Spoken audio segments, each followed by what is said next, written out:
simple but life-saving treatment for dehydration caused by diarrhea.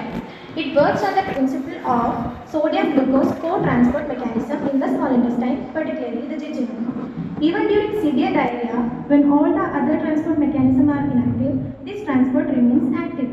When both glucose and sodium are present in the intestinal lumen, they are absorbed together by the SGLT1 transporter, which leads to osmotic absorption of water. This mechanism forms the scientific basis of oral rehydration therapy, making ORS an effective, low-cost solution to prevent and treat dehydration globally.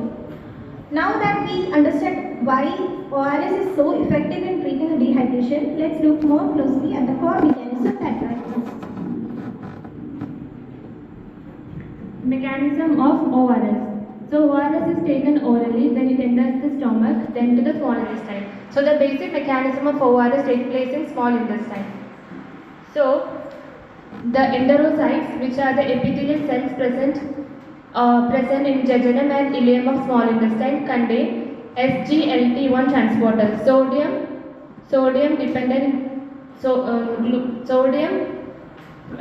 glucose linked transporter 1.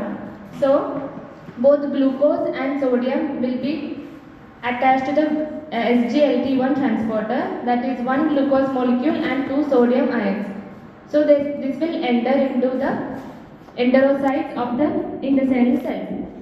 So then inside the enterocytes now contain sodium and glucose.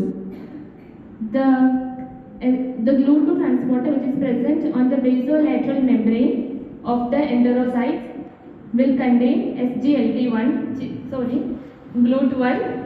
The glucose is transported into the capillaries via GLUT2 transporter, and the sodium ions is transported into the blood by sodium potassium ATPase. So 3 sodium ions move out of the cell into the blood and 2 potassium ions enter into the enterocytes.